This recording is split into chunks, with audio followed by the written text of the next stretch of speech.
Ha llegado a Zona Criminal, un espacio dedicado a la criminología y las ciencias forenses.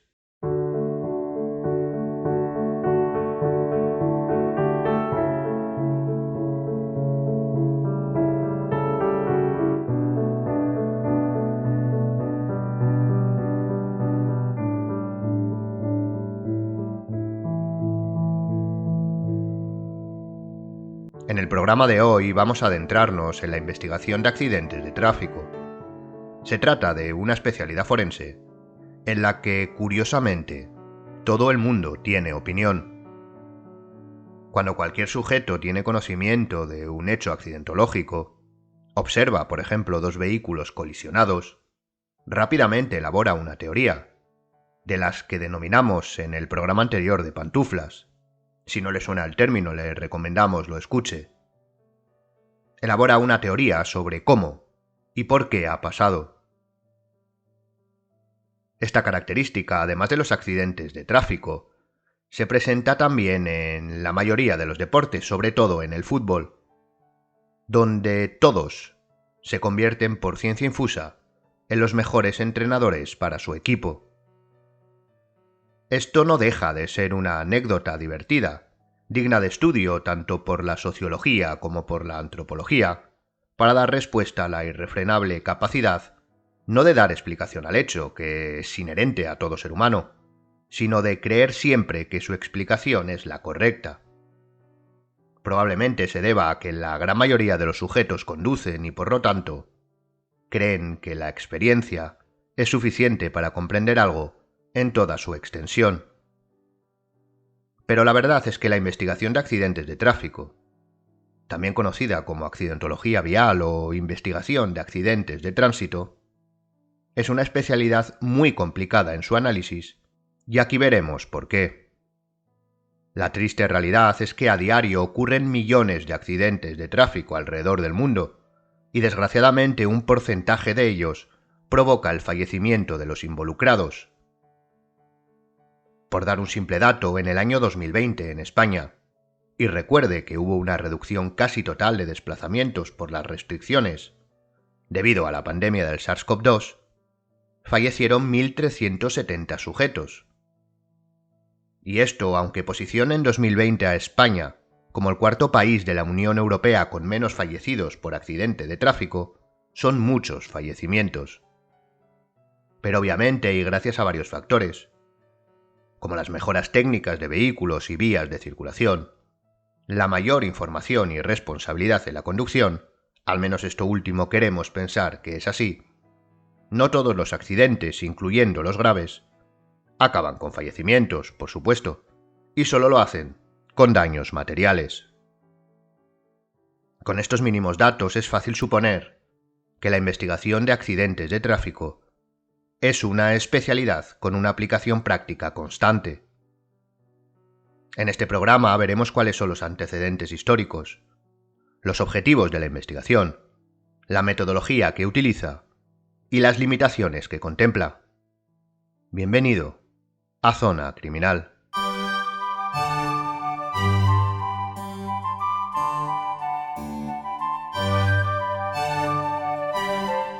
El contexto histórico, o mejor dicho, los antecedentes de la especialidad, no son fáciles de datar con exactitud. Podemos hacerlo con la aparición de los vehículos a motor, pero claro, ¿cuándo ponemos el punto de partida? ¿En el inicio del motor a vapor en el siglo XVIII? ¿De propulsión con aceite, de combustión interna en el XIX? Y después deberíamos pensar si en aquellas épocas, en las que los vehículos que circulaban eran mínimos, casi inexistentes, no ya se preocupasen por los posibles accidentes, sino por su investigación. Si es verdad que cuando comenzaron a popularizarse, a principios del siglo XX, como es obvio, aumentaron sobre todo los atropellos, más que las colisiones, debido a que vehículos y peatones empezaron por primera vez a compartir espacio las ciudades. Además, la normativa vial era prácticamente inexistente, y en este contexto se comenzaron a preocupar por la seguridad de los viandantes principalmente. La investigación se centraba más en la mejora de los vehículos que la de los accidentes que se producían. Esta preocupación no se ha abandonado hasta el día de hoy, y actualmente la disminución de la siniestralidad es el objetivo prioritario de las instituciones públicas y privadas, al menos de nuevo eso queremos creer, ligadas a la seguridad vial. Si tenemos que hacer, o mejor dicho, explicitar un punto de partida, sin duda lo haríamos con el Dr. William Haddon, nacido en 1926 y fallecido en 1985, que aportó no solo a la investigación de los accidentes de tráfico, sino al estudio de la lesividad y la prevención, una de las teorías más prometedoras aplicables desde los años 60. El Dr. Haddon estudió medicina en Harvard y posteriormente trabajó durante 10 años con el Departamento de Salud Pública del Estado de Nueva York, en donde se especializó en el estudio relacional de los accidentes de tráfico con el alcohol. Tenemos que tener en cuenta que en aquellos tiempos esta relación no estaba tan estudiada ni demostrada como ahora. Su obra culmen fue el estudio titulado Investigación de accidentes, métodos y enfoques, publicado en 1964. Desde entonces fue considerado como el padre del estudio de la lesividad. Quédese con este concepto, al que aludiremos después. Su aportación más clara e importante para los futuros investigadores y expertos fue la introducción del enfoque científico para el control de lesiones, y creó varios marcos conceptuales, cuyo adalid es la conocida como matriz de Haddon, destinada a comprender cómo ocurren las lesiones y desarrollar estrategias de intervención.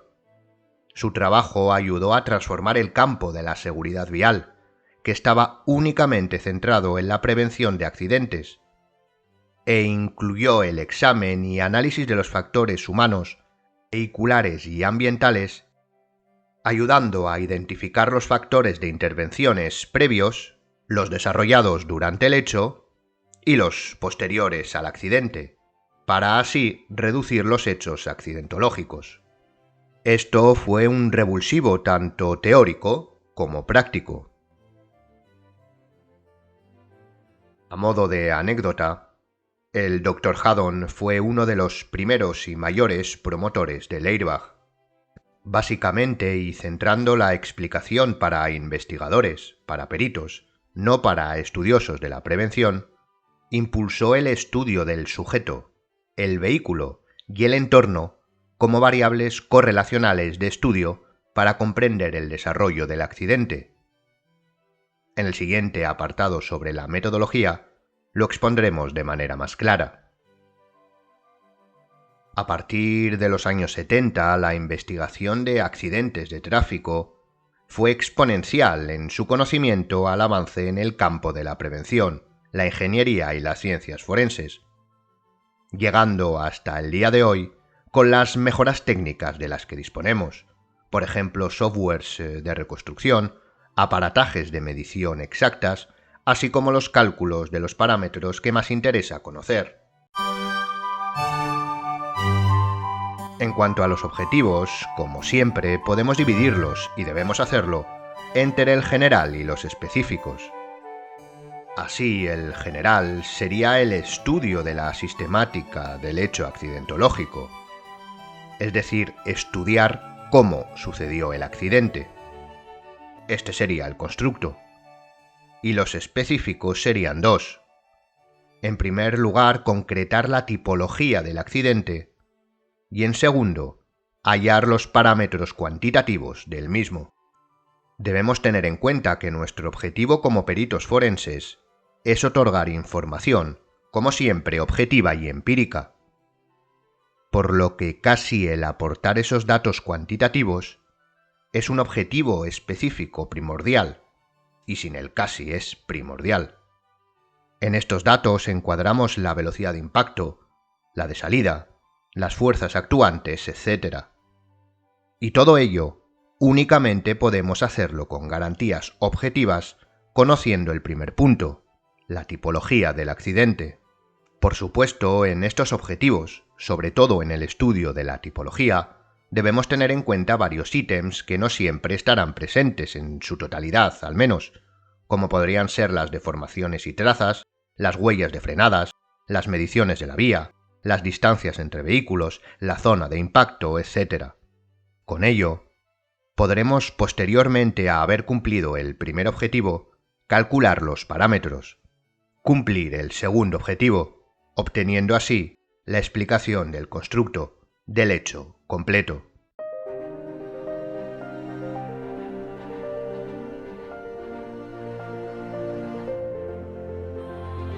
En cuanto a la metodología, esta es simple y la acabamos de resumir. Se trata de un estudio de caso único de derivación matemática. De manera básica se trata de conocer la tipología del accidente, cómo ocurrió de manera sistemática, para posteriormente y dependiendo de ésta, aplicar la formulación matemática que aporte los datos cuantitativos que deseamos alcanzar, mediante la aplicación de cálculos, a través de un modelo impulsivo.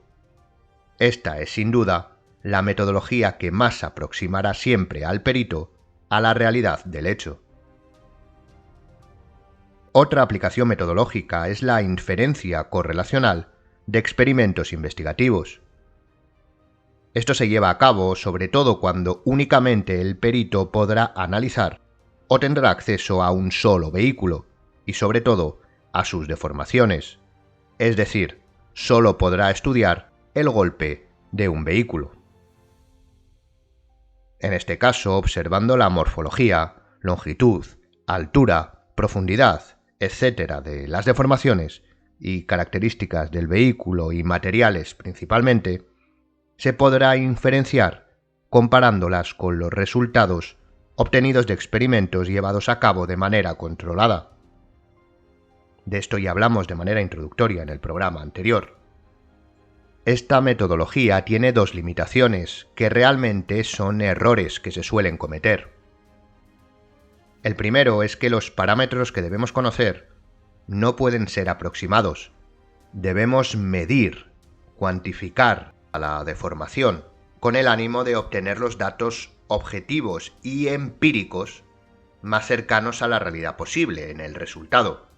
No debemos, bajo ningún concepto, guiar las conclusiones en experiencias o en sabidurías individuales, sino en datos contrastados y contrastables.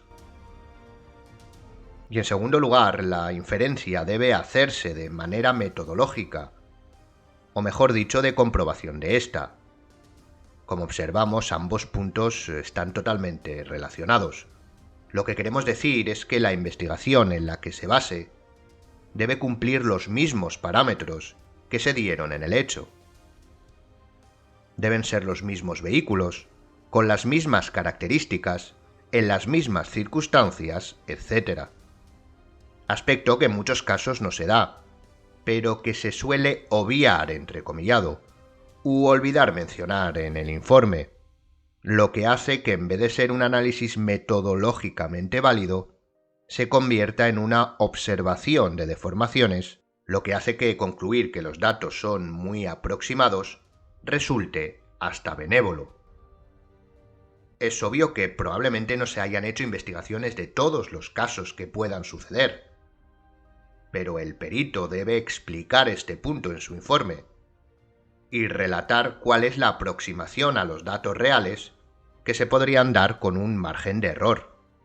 Así, la metodología, o al menos la información será verídica, es decir, el tribunal podrá observar, podrá saber la aproximación de los datos a la situación real. Aquí, dentro de la metodología, vamos a realizar una mención a la reconstrucción de accidentes de tráfico. Debemos diferenciar entre la ilustración de un hecho y la reconstrucción del mismo. La reconstrucción del hecho debe contar de manera obligatoria con los datos métricos exactos de todos los parámetros. En caso contrario, estaríamos ante una ilustración. Y esto debe quedar claro también incluso en el informe, ya que en muchas ocasiones se utilizan programas o presentaciones en 3D que se catalogan como reconstrucciones, pero que no son más que ilustraciones, eso sí, en 3 dimensiones. No es ni mejor ni peor, ya que en esencia la reconstrucción visual no es más que la ilustración exacta de los análisis y cálculos llevados a cabo en la investigación y plasmados en el informe. Es muy correcto aportar una reconstrucción en 2D o 3D en movimiento, pero esto no puede desplazar el estudio y análisis cuantificado y explicado que debe plasmarse en el informe pericial.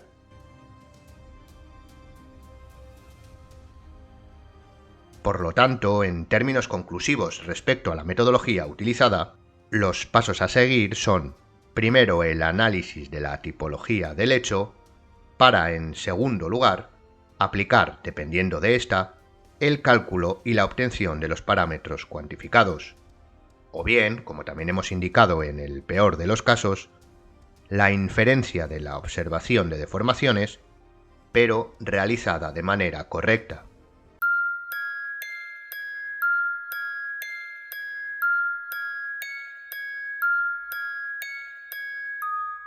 Entrando ya en las limitaciones de la investigación de accidentes de tráfico, aquí debemos señalar varios puntos que son importantes. En primer lugar, y en cierto modo unido con la pequeña broma que realizábamos en la introducción, respecto a la capacidad de todos de jugar a ser investigadores en esta especialidad, en multitud de ocasiones el experto se ve abrumado por datos cualitativos. No es extraño observar a investigadores tomar sus datos de testificales, de entrevistas que llevan a cabo, etc., y en un accidente de tráfico miente, o mejor dicho, no dice toda la verdad ni quién tiene razón, aunque el impacto, y sobre todo cuando el impacto haya sido de baja intensidad. En muchas ocasiones se intenta, o lo que es peor, se basa el análisis en conceptos totalmente cualitativos sin haberlos cuantificado, en parámetros como el punto de percepción real, definido como el momento en el que el conductor o peatón se da cuenta que está a punto de sufrir un accidente, totalmente subjetivo ya que no podremos demostrarlo ni probarlo cuando nos lo digan en una entrevista o testifical, el punto de percepción posible, que es aquel desde donde se puede apercibir el peligro, que este sí podremos obtenerlo, pero no sabremos si los implicados lo han tenido en cuenta, o el punto de decisión, que puede establecerse dependiendo de multitud de factores que no tienen por qué darse o que no tenemos por qué conocer, que es básicamente el momento máximo para poder evitar el accidente. Como vemos, son tremendamente subjetivos y, además, es muy posible que si extraemos los datos de las testificales o entrevistas, nos encontremos con datos incluso contradictorios, por lo que lo mejor es únicamente centrarse en aquello que podemos medir y que es objetivo, y en el mejor de los casos empírico. En muchas ocasiones, el experto no cuenta con mediciones exactas ni posicionamientos de los vehículos, y las mediciones a posteriori serán aproximadas, sobre todo en colisiones de baja o media-baja intensidad, que no requieren la intervención policial ni de ningún otro profesional. Normalmente, en las de alta intensidad con víctimas, mortales o heridas, a no ser que por causas externas no se pueda realizar in situ, normalmente se procederá a la medición por parte de las unidades de atestados de la policía, realizando la conocida como inspección técnico-ocular. Pero cuando no sea posible, deberemos aproximarnos de manera objetiva a la realidad del hecho. En muchas ocasiones será dilucidando a través de fotografías los posicionamientos y distancias, y en otras estudiando en contraposición las versiones que existan, para poder conocer cuál, en el mejor de los casos una, la única o cuáles son compatibles con todos los parámetros que conocemos. Y lo mismo si solo tenemos testificales. Deberemos someter todas a prueba para ver si alguna explica todos o algún parámetro, y no solo analizar los datos que más nos convengan o que creamos más verídicos. Un perito forense debe saber o no saber pero nunca creer.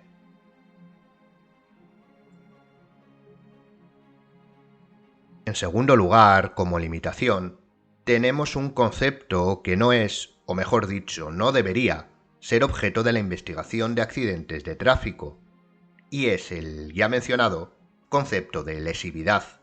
Desde hace un tiempo están proliferando los llamados informes biomecánicos que se componen de dos fases.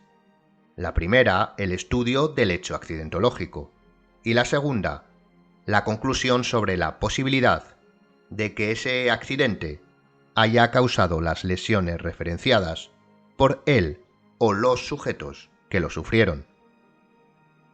Para ello se establece un criterio de intensidad. Este concepto normalmente está relacionado con una velocidad, estableciendo que si el impacto del vehículo se dio a una velocidad X, entonces las lesiones sí son compatibles, pero si se dio a una velocidad Y, entonces no. El problema de esta significancia, que no es tal, es doble.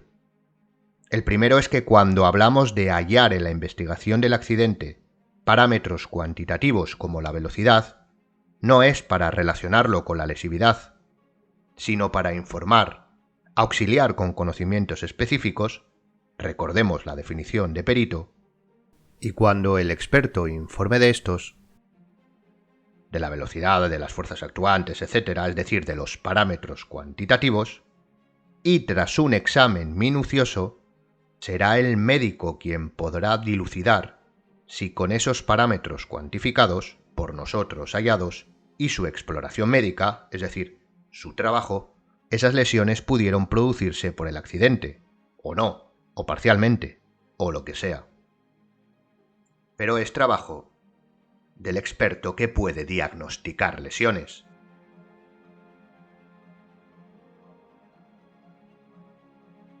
Y el segundo problema es puramente académico, y es que los autores que han estudiado y estudian esta correlación no pueden establecer un índice, un criterio mínimo, es decir, no pueden categorizar a partir de cuándo, de qué velocidad, un accidente sí produce lesiones o cuándo no. Pueden aproximarse, pero no descartar, y esto es debido, como citan los autores y trabajos más serios, a que es prácticamente imposible estudiar todos los factores en todos los casos que pueden darse. Resulta, al menos a día de hoy, lógico. No es lo mismo, por ejemplo, tener un accidente a 10 km/h cuando eres previamente consciente del futuro impacto o del impacto inmediato, es decir, ves llegar de frente al otro vehículo, que cuando no lo eres y te impactan por sorpresa. Depende también de tu posición e incluso de tus factores personales, talla, peso, fortaleza, posicionamiento, etc. Y solo, por nombrar unos pocos. Por lo que el criterio de intensidad es algo sobre lo que no se puede categorizar y que los investigadores de accidentes de tráfico no deberían analizar, más allá de remarcar estos factores y falta de consenso académico en sus investigaciones.